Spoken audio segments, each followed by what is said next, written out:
Quando nós falamos, irmãos, sobre estar com o Senhor, levar nossa vida aos pés do Senhor, nós estamos falando de identidade cristã. Nós estamos vivendo uma crise hoje no Brasil de identidade cristã, particularmente identidade evangélica. Quem veio aqui no seminário, teve uma hora no seminário que um dos pastores falaram aqui sobre, olha, acho que foi o pastor Paulo Sérgio, pastor Barbudo, né, pastor Marcos? Pastor Barbudo. Pastor Paulo Sérgio falou que hoje não é muito legal chamar alguém de pastor. A palavra pastor está desgastada. A palavra pastor não pega bem em muitos lugares. Eu lembro, alguns anos atrás, na minha cidade, um amigo meu falou assim: na nossa loja, pastor não tem crédito não. Então a palavra pastor, assim como a palavra cristão, está desgastada, né? Mas o que é ser cristão? O que é ser evangélico? Olha, a palavra cristão vem de uma palavra no latim que é Christianoi, que significa seguidor de Cristo. Seguidor de Cristo, isso fala de uma identidade. Cristão é todo aquele que segue a Cristo. Veja, cristão não é aquele que leva a Bíblia. Cristão não é aquele que frequenta a igreja. Cristão não é aquele que fala que crê em Cristo. Cristão é seguidor de Cristo. Há uma grande diferença entre você professar que é cristão e você ser cristão. Ser cristão nos remete a algumas expressões dentro da área da sociologia, que é a minha área, que é função e status. Por exemplo, em tudo aqui na nossa sociedade nós temos esses dois elementos, função e status. Por exemplo, eu tenho o status de pai. Pastor Natanael tem status de pastor. A pessoa pode ter status de professor. Outro pode ter status de policial. Todo status, ele segue diretamente uma função. Para que o status tenha validade, eles têm que estar correlacionados com a função. Por exemplo, um policial não pode ser corrupto. Um policial, ele não pode ser um bandido, fazer as vezes da bandidagem. Senão, a sua função não está correspondendo ao seu status. Ou seu status não está correspondendo à função. Por exemplo, um pai de família é aquele que realmente sustenta, protege e ama a sua família, ama o seu filho. Então, a função de pai corresponde ao status de pai. Então você fala, essa pessoa é um verdadeiro pai. Às vezes não é nem pai biológico, é aquele que cria. A gente ouve falar constantemente sobre isso, né? Pai não é aquele que gera, é aquele que cria. Por quê? Porque a função da pessoa está sendo uma função de pai. Por conseguinte, ele está tendo um status de pai. Agora vamos trazer isso, meus irmãos, para a área cristã. Para ser cristão, você tem que fazer jus ao status de cristão. Não é só dizer que eu sou cristão, não é só vir na igreja, não é só cantar, não é só dar o dízimo, não é só isso, não é você só colocar um terno ou uma roupa de crente. Não, você tem que corresponder com a sua função. E qual é a nossa função? Seguir a Cristo. Sede meus imitadores como eu sou de Cristo, diz o apóstolo Paulo. Então, todo cristão, ele deve seguir ao Senhor. Para ser um cristão de verdade, ele deve seguir a Cristo. Muitas pessoas hoje falam que são cristãs. Tem até uns traficantes no Rio, né?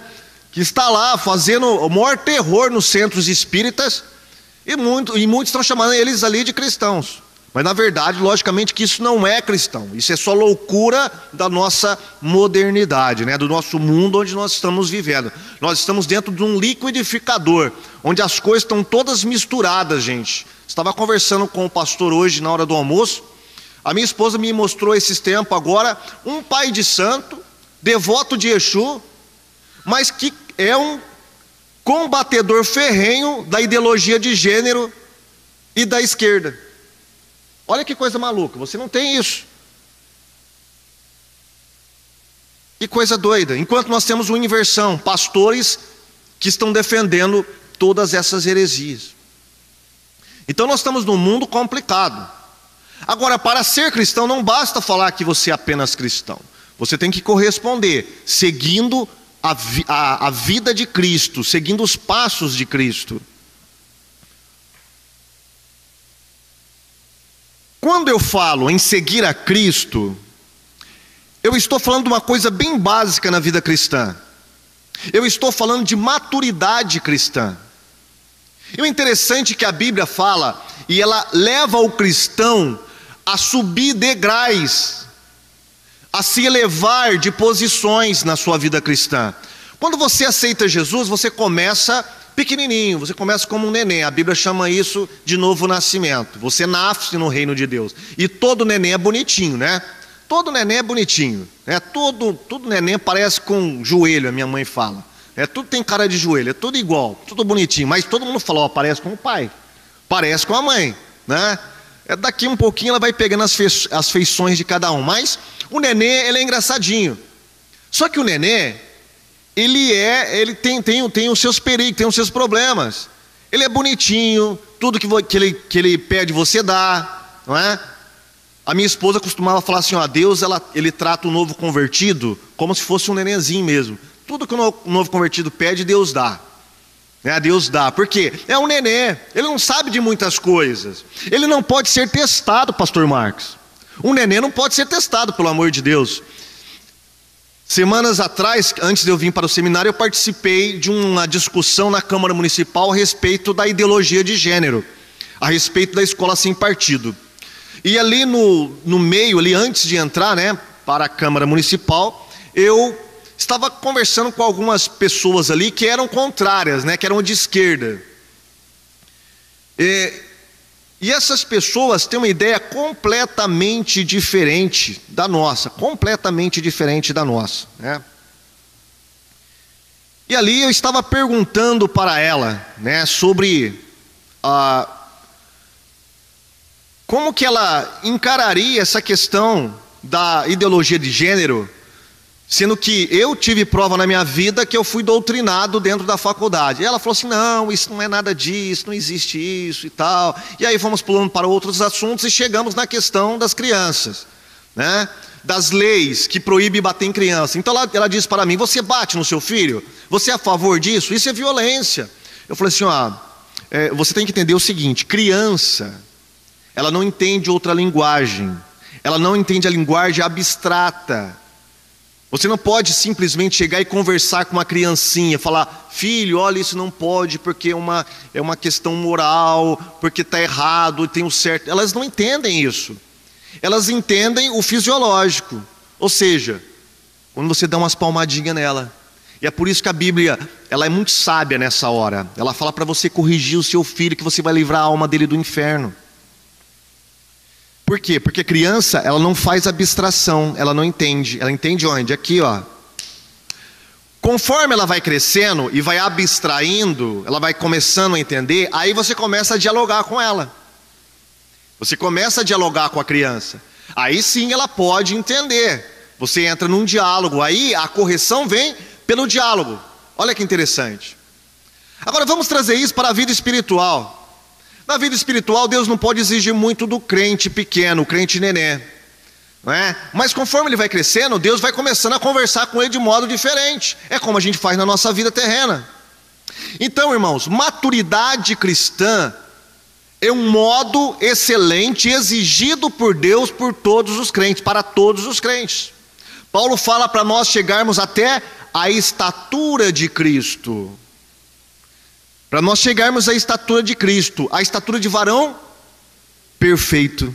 A palavra perfeito, na maioria das vezes, quando ela é usada no Novo Testamento, ela tem um sentido de maturidade e não de perfeição absoluta, mas sim de maturidade. Quando Paulo fala para chegar a varão perfeito, está falando para nós chegarmos num grau de maturidade. E olha que interessante, O Antigo Testamento, através das suas sombras, ele vai nos indicar por meio desses simbolismos, ele vai nos indicar muitos caminhos para nós aprendermos a crescer na maturidade cristã, para nós crescermos na vida cristã e chegarmos a essa maturidade. Uma regra básica que as pessoas não entendem quando vão ler a Bíblia é diferenciar Antigo Testamento de Novo Testamento. Nem tudo que está no Antigo Testamento nós devemos praticar. Nós devemos ler e observar o Antigo através do Novo. Nós devemos colocar os óculos do Novo Testamento para enxergar as coisas no Velho Testamento. Eu lembro de uma vez de um rapaz, ele me perguntou assim: irmão, será que Deus não é preconceituoso? Eu falei assim: mas como Deus pode ser preconceituoso, irmão? O que o irmão quer dizer com isso?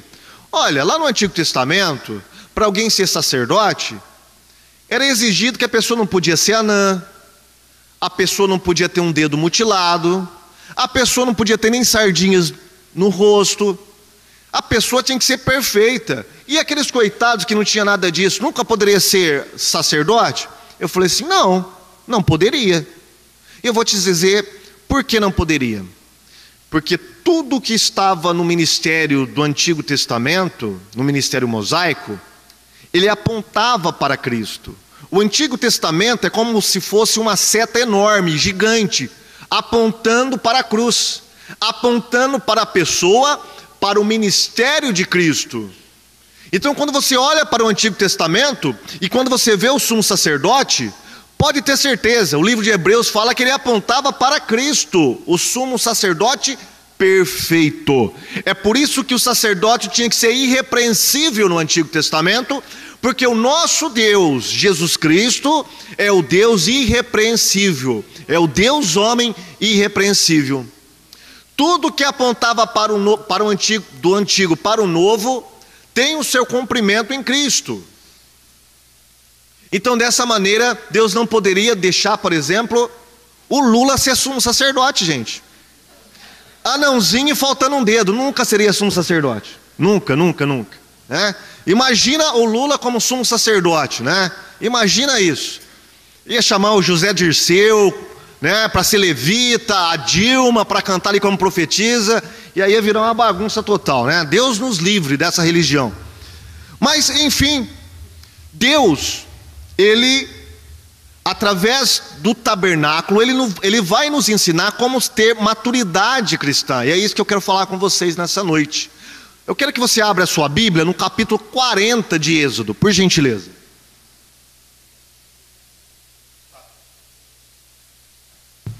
Capítulo 40, a partir do verso 17, tá? O 17. O tabernáculo é levantado, diz aqui o título aqui da minha Bíblia. E aconteceu no mês primeiro, no ano segundo, ao primeiro do mês, que o tabernáculo foi levantado.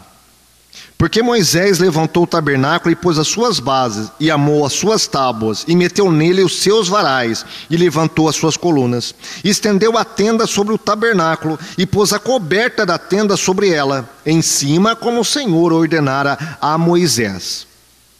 E tomou o testemunho e pô-lo na arca, e meteu os varais à arca, e pôs o propiciatório sobre a arca em cima, e levou a arca ao tabernáculo, e pendurou o véu da cobertura, e cobriu a arca do testemunho, como o Senhor ordenara a Moisés.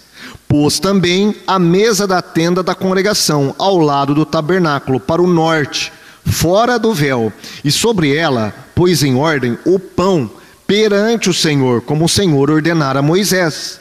Pôs também na tenda da congregação o castiçal defronte da mesa, ao lado do tabernáculo para o sul, e acendeu as lâmpadas perante o Senhor, como o Senhor ordenara a Moisés. E pôs o altar de ouro na tenda da congregação diante do véu, e acendeu sobre ele o incenso de especiarias aromáticas, como o Senhor ordenara a Moisés. Pendurou também a coberta da porta do tabernáculo, e pôs o altar do holocausto à porta do tabernáculo da tenda da congregação, e ofereceu sobre ele holocausto e oferta de manjares, como o Senhor ordenara a Moisés. Pôs também a pia entre a tenda da congregação e o altar, e derramou água nela para lavar. E Moisés e Arão e seus filhos lavaram nela as mãos e os pés, quando entravam na tenda da congregação, e quando chegavam ao altar, lavavam-se, como o Senhor ordenara a Moisés. Levantou também o pátio ao redor do tabernáculo e do altar, e pendurou a coberta da porta do pátio. Assim Moisés acabou a obra. Muitas vezes em nossas leituras devocionais, nós passamos por cima de textos como esse, bem rapidamente, né? Puxa, eu tenho que ler a Bíblia em um ano, deixa eu acabar aqui. E a gente passa e não medita muitas vezes nas riquezas espirituais que estão por detrás destes textos. Paulo nos diz, lá em Romanos, se eu não me engano, capítulo 15, versículo 4, que tudo que foi escrito no Antigo Testamento, para o nosso ensino foi escrito. Então, olha que interessante. Até mesmo coisas como essas, que são coisas bem assim, talvez uma leitura um pouco maçante, né? Esconde atrás delas verdades espirituais que serão benéficas para a nossa vida. E eu gostaria de acompanhar com você algumas das coisas que o tabernáculo pode nos ensinar. O que era o tabernáculo, irmãos? Deus sempre quis fazer morada. Deus então cria todo um universo infinito, imenso. Infinito não, né? Mas imenso. Dentro desse universo, ele cria uma galáxia. Dentro das milhares e milhões de galáxias que tem espalhadas pelo universo.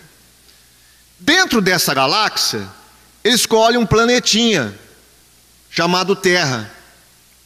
Dentro desse planetinha, ele planta um jardim.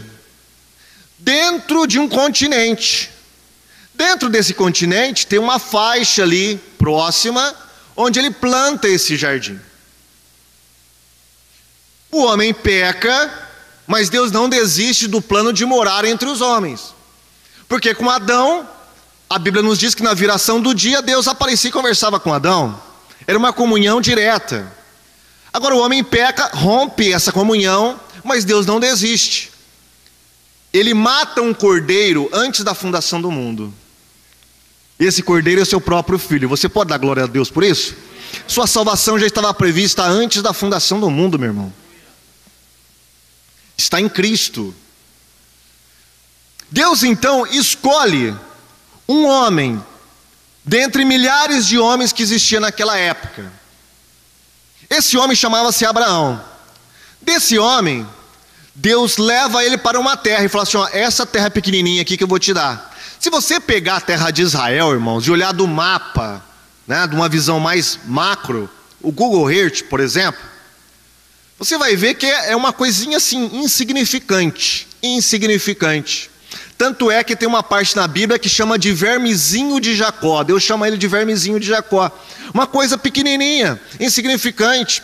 Deus, quando vai dar a lei, fala para Moisés: olha, fala para eles que eles não ficam pensando que eles eram as pessoas mais importantes do mundo, as melhores. Não, eu não escolhi eles por causa disso, não. Eu escolhi eles por causa da aliança com meu servo Abraão. Então Deus escolhe esse povo. E agora, como que Deus ia morar nesse povo? Deus fala: olha, constrói um local. E Deus constrói esse local e habita no meio deles. Esse era o desejo de Deus. Construir um tabernáculo, onde ele habitasse no meio do povo. Então o tabernáculo de Deus era o lugar onde a presença de Deus se manifestava. Ó, irmão, mas Deus não podia se manifestar em qualquer lugar? Por que tinha que ser ali? Uma das questões que eu iria responder é porque Deus queria uma ordem. Deus estava sistematizando, criando uma nação e colocando as coisas em ordem. Tá? Então Deus queria que os judeus, os israelitas na época, observassem que Deus se fixava em um local, para terem a noção que Deus é um Deus de ordem. Ele gosta de ordem, não é em qualquer lugar, é em um local que Deus iria se manifestar, no meio do seu povo. No meio do seu povo. Então, o tabernáculo era o local da presença de Deus, mas também era um local de adoração, no sentido da palavra ser um serviço sagrado, porque ali eram oferecidos sacrifícios, ali era oferecido os aromas, ali era dada a adoração a Deus de forma verdadeira. Então o tabernáculo serviria para isso, para conter a presença de Deus ali, Deus se manifestava naquele local, mas também era para o homem se achegar até este Deus em forma de adoração. Era para isso que significava, que existia e significava o tabernáculo. Vamos entender um pouquinho o tabernáculo, irmãos. Vamos ver algumas coisas, os níveis de maturidade cristã nas sombras do tabernáculo. Vamos ver isso. O tabernáculo, ele era um complexo que Deus mostrou. Na verdade, tinha um protótipo no céu. Deus mostrou conforme, segundo Hebreus fala, conforme as coisas que existiam no céu. Deus mostra para Moisés. Ele dá a planta para Moisés. O interessante é que quando você vai ler esses capítulos, né, que falam sobre o tabernáculo, a construção do tabernáculo, e é interessante quando eu fico percebendo, quando Deus vai construir a terra, Ele usa apenas um capítulo para falar da terra, mas quando vai construir o tabernáculo, Ele usa vários capítulos. Porque é muito importante a presença de Deus entre o seu povo. E esse protótipo, Deus vai mostrando tudo. É Deus que fala tudo para Moisés, não sai da cabeça de Moisés. Até o tipo de argola que ia ser colocada, onde ia ser colocadas as argolas para emendar os lençóis, né, as tendas. Tudo isso foi determinado por Deus. Olha que coisa interessante. Então nós temos no tabernáculo uma divisão em 3 partes. A primeira parte chamava-se átrio ou pátio, tá? O átrio era um local bem amplo. Depois o tabernáculo vai ser desmanchado e ele vai ser transformado em um templo na época de Salomão. Salomão, ele vai se basear no tabernáculo, na estrutura do tabernáculo, e vai colocá-lo de uma forma maior, em forma de templo de verdade, né? Os israelitas, eles montavam e desmontavam esse tabernáculo. Conforme eles avançavam, eles desmontavam, fixavam em algum local, eles montavam novamente o tabernáculo para adoração. E na primeira parte desse tabernáculo, existiam 2 coisas dentro desse átrio aí. Primeiro, quando a pessoa entrasse, ela passava por uma porta, e ela entrava, de cara, ela já via um grande altar, medindo 2,5 metros por 2,5 metros e 1,5 metro de comprimento. Depois que ela entrasse por esse altar, passasse por ele, ela veria uma grande pia de bronze, onde era colocada uma água. Para que servia, primeiro, o altar do sacrifício? O nome já fala. O altar do sacrifício sacrificava animais. Era como se fosse uma grande churrasqueira, tá? Era oco no meio, onde se colocava as carnes dos animais ali.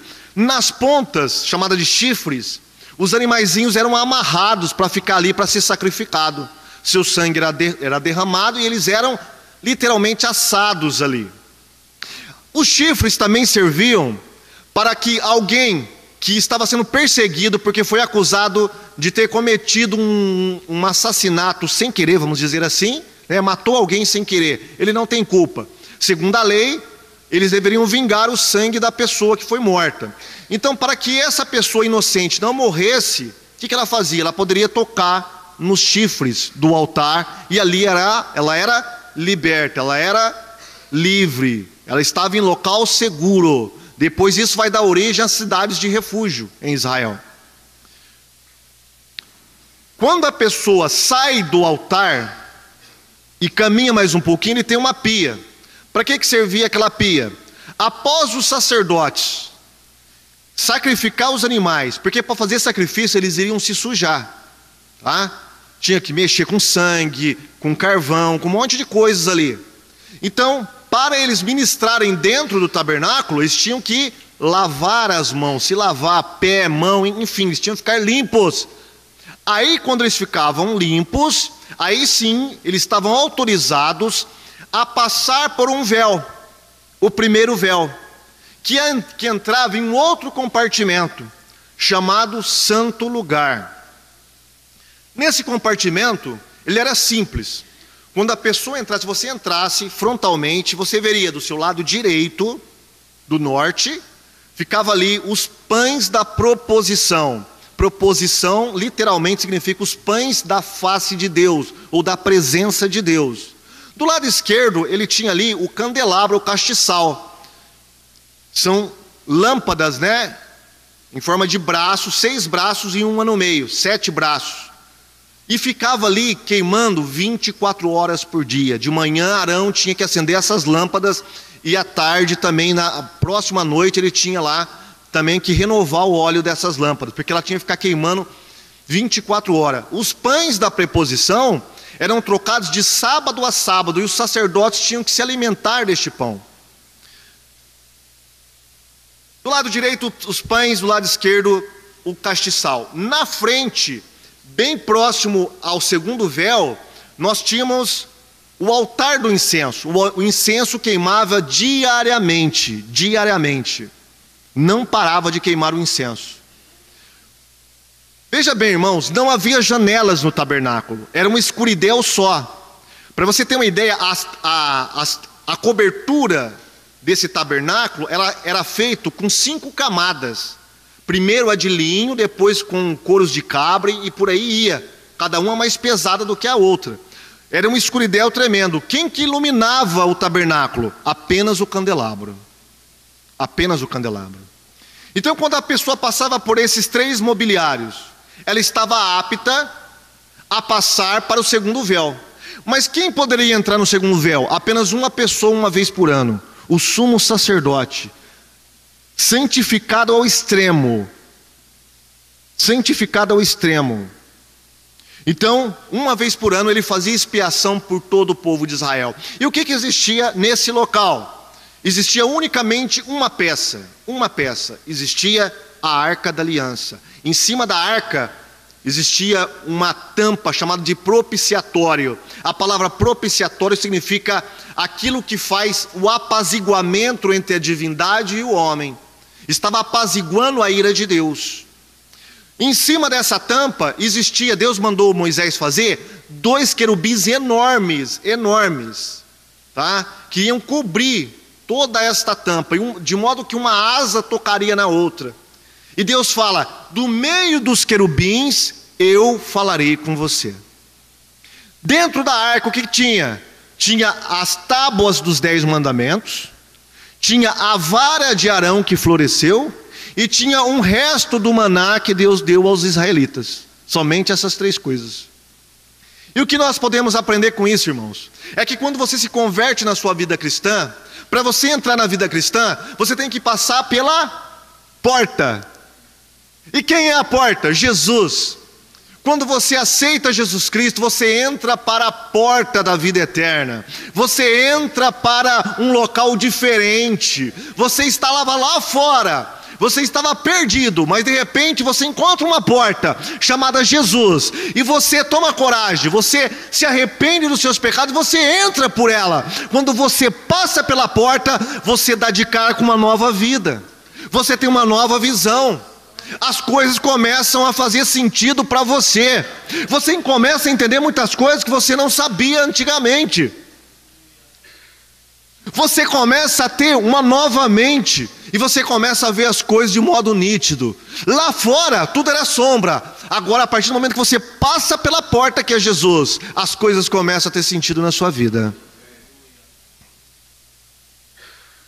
Quando a pessoa passa pela porta, ela vai dar de cara com sacrifício.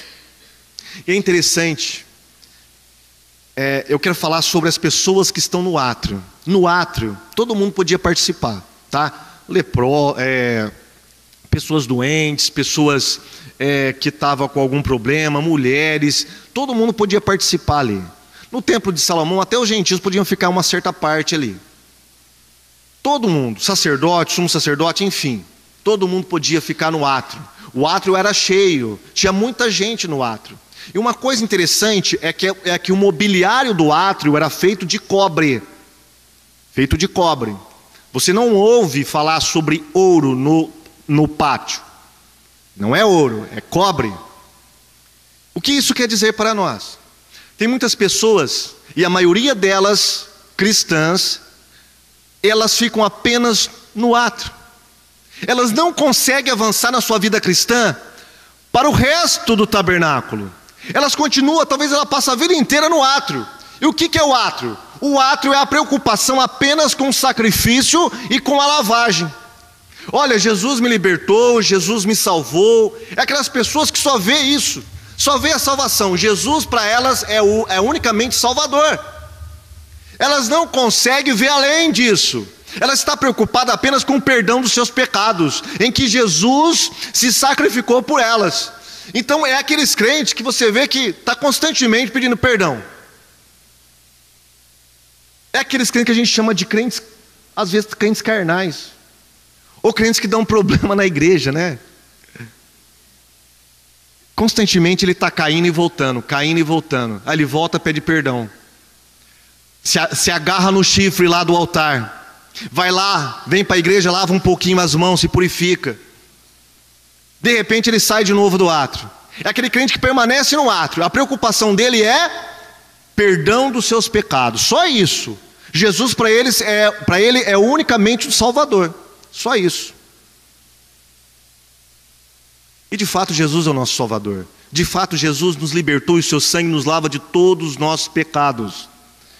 São as figuras do tabernáculo na sombra da cruz, que eu gostaria de mostrar para vocês. A sombra da cruz, ela alcança todo o tabernáculo. Então de fato Jesus é o nosso Salvador, é o nosso libertador. O seu sangue nos purifica de todo o pecado, e você pode dar glória a Deus por isso. Mas essa não é a vontade de Deus, que você fique no átrio. Existem outros lugares no tabernáculo. E conforme você avança no tabernáculo, você avança na sua vida cristã. Porque quando a pessoa ela sai do tabernáculo, ela tem a coragem de adentrar o santo lugar, ela vai se deparar com três coisas. Primeiro, o pão. Segundo, o candelabro. E terceiro, o incenso. O que isso quer dizer para nós? O que isso significa dentro de uma visão cristã? Significa que Jesus é o pão da vida. Jesus é o nosso pão. Significa que Jesus é a luz do mundo. Significa que Ele é o mediador entre Deus e os homens para comigo, quando eu levo as minhas orações. Sempre eu oro em nome de Jesus. Em Apocalipse, pelo menos em duas partes, fala que as orações dos santos são um incenso que sobe até Deus. Então veja bem, quando o cristão entra para o santo lugar, ele se identifica com o pão da vida. Jesus é o pão da vida, ele se alimenta de Cristo. Ele não está preocupado apenas com o pecado, ele quer se alimentar de Jesus. Ele quer ter Jesus dentro dele. Ele não cansa de ler a palavra, de meditar na palavra, de comer a palavra, de ficar dia e noite, como diz o salmista, meditando na palavra. O que diz respeito à sua vida está na palavra. Alguém falar alguma coisa para ele, ele vai meditar na palavra e ver se é assim. Ele precisa de algo, ele espera no Senhor na palavra. Ele se alimenta de Cristo na palavra, porque Cristo é a palavra de Deus. Então veja que ele está melhor do que quem está no átrio. Esse aqui já se alimenta da palavra. Ele se identifica com Cristo, que é a luz do mundo. Jesus também falou para nós: olha, eu sou a luz do mundo de fato, mas essa luz estão refletindo através de vocês, de modo que vocês são a luz do mundo também. Quando essa luz passa através de vocês, vai iluminar todo mundo. É aquele crente que chega, onde ele chega, ele dá testemunho bom. Por quê? Onde ele chega, a luz de Deus chega com ele. Onde ele chega, o testemunho cristão chega com ele. Onde ele chega, ele faz diferença. Onde ele chega, as pessoas já sentem alguma coisa. Tinha um pastor da minha cidade, ele faleceu agora de câncer recentemente. Um homem de Deus que ergueu um bom trabalho na cidade. E conta-se, né? Quando eu era novo convertido, o pessoal contava. Esse homem, ele se consagrava tanto que quando ele saía no centro da cidade, as pessoas relavam nele, muitos caíam endemoniadas. Muitos caíam endemoniados. Um homem de Deus. Morreu pobre, não fazia parte da teologia da prosperidade. Um homem de Deus. Por quê? Porque onde o crente que se alimenta do Senhor e é refletida a luz de Cristo nele, de modo que ele se torna a luz do mundo, onde ele chega, há diferença. Há diferença. Ele não fica preocupado apenas com os perdão dos seus pecados. E outra, ele é um crente de oração, ele gosta de oração. Tem oração na igreja, ele vem. Ele ora na casa dele, ele vai almoçar, ele ora. Não importa onde ele estiver, ele ora. Ele ora pelos seus inimigos, ele ora pelos seus amigos, ele intercede pela igreja. A sua vida é uma vida de oração. Você vê a diferença do crente que ora. O crente que ora é cheio de unção. O crente que ora não vive amedrontado e blasfemando coisas contra Deus. O crente que ora, ele tem o entendimento de Cristo, espera em Deus. É o crente de oração. No santo lugar, Jesus não é apenas Salvador, Jesus é o Senhor da vida do crente.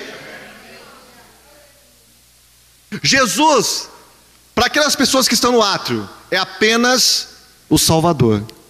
Mas para quem avançou e está no santo lugar, Jesus é o Salvador, mas é além disso, Ele é o Senhor da sua vida. É Ele que manda e nós obedecemos. Mas existe um modo sobremaneira melhor. Existe um outro local no tabernáculo. No santo lugar era restrito apenas para os sacerdotes e sumos sacerdotes. Você vê que diminui já as pessoas. E uma coisa interessante, os objetos do santo lugar eram revestidos de ouro por fora. Madeira de acácia revestida de ouro. Enquanto lá no átrio é tudo de bronze. Isso mostra a qualidade da vida espiritual das pessoas, onde elas se encontram nesses locais, nesses espaços. Mas dentro do santo lugar, ou santíssimo lugar, era lugar para uma pessoa, o sumo sacerdote. Acontece que quando Cristo morre na cruz, o evangelista diz que o véu de cima a baixo se rasga. Irmãos, aquela cortina era muito pesada para ser rasgada por mãos humanas, não tinha como. O evangelista diz que de cima para baixo. Olha que interessante, não é de baixo para cima. A obra é de Deus. Agradou a Deus rasgar a cortina. Agora eu e você, se tivermos em posição, nós podemos adentrar ao Santíssimo e ter contato com o trono do Pai. Você pode dar glórias a Deus por isso? Você pode fazer isso. Você não precisa de mediadores, de padres, de feiticeiros, nem mesmo de pastores para ficar sendo mediadores para você. Não, você pode entrar na presença de Deus sozinho. Isso chama na Reforma Protestante o sacerdócio universal dos crentes. A mobília dentro do Santíssimo não era apenas revestida de ouro por fora, era por fora e por dentro. Porque dentro dela tinha 3 materiais importantíssimos. 2 frutos de milagres, a vara de Arão e o maná. E um terceiro, a lei de Deus, significando a vontade de Deus, a vontade do Senhor. E Deus se manifestava naquele lugar, era o lugar da presença de Deus. Você quer mais algo de Deus? Saia do átrio, saia do santo, tenha coragem de adentrar no Santíssimo. Tenha coragem de fazer a vontade de Deus, mesmo contrariando os seus pensamentos, mesmo contrariando a sua vida. Se Deus mandou, vai e faça. Obedeça ao Senhor. Isso é o significado dos 10 mandamentos. Sabe por quê? Porque milagres virão sobre a sua vida. O que é simbolizado pelo maná e pela vara de Arão. E quando Deus manifesta na nossa vida, como nós ouvimos o testemunho aqui da irmã, quando Deus manifesta na nossa vida com milagres, a presença dEle enche o nosso ser. E essa é a finalidade, a presença de Deus em nós, irmãos. A presença de Deus em nós. Nós precisamos ter experiência com o Senhor. Nós temos uma igreja que vive de sentimentalismo. Não há experiência com Deus. Há o quê? Experiências psicológicas e sentimentais. Por quê? Porque a pessoa, ela pensa que quando ela chora, ela pula ou fala alguma coisa em línguas, ela pensa que isso é a presença de Deus? Não, sabe por que não? Porque simplesmente, quando vem uma luta sobre a vida dessa pessoa, ela esquece, ela pega as tábuas dos mandamentos e joga fora. Ela esquece que ela tem que obedecer a esse Deus. Ela esquece que milagres e presença de Deus segue diretamente a sua obediência à palavra de Deus. Maturidade é isso. Você ter todos esses elementos, você se alimentar de Cristo, você representar a Cristo, você dar bom testemunho, você ter uma identidade cristã verdadeira, você ser seguidor de Cristo, mas também na sua vida, Deus manifestar na sua vida, Deus fazer milagres na sua vida, a presença dEle acompanhar você 24 horas por dia.